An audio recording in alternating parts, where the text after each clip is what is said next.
দর্শক, এখন আপনাদের জানাবো আল্লামা সাঈদীর সেই ঐতিহাসিক প্যারেড ময়দানে শুক্রবার বয়ান করবেন মিজানুর রহমান আজহারী। দর্শক, আমাদের চ্যানেলে নতুন হয়ে থাকলে চ্যানেলকে অবশ্যই সাবস্ক্রাইব করে পাশেই থাকবেন। এখন জানাচ্ছি বিস্তারিত।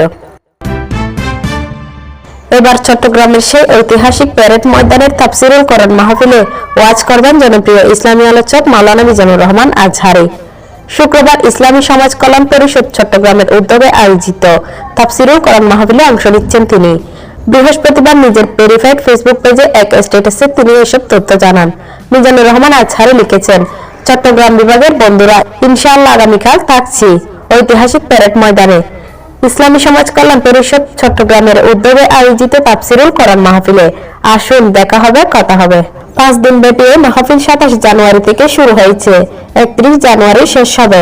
প্রধান মুফাসসির হিসেবে মাহফিলের শেষ দিন অংশ নিচ্ছেন ডক্টর মিজানুর রহমান আজহারী।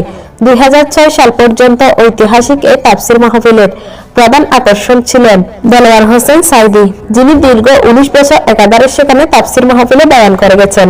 2006 সালের 20 থেকে 24 ফেব্রুয়ারি প্যারেড ময়দানে সর্বশেষ তাফসিরুল কোরআন মাহফিল অনুষ্ঠিত হয়েছিল। Desk report, NY Bangla news.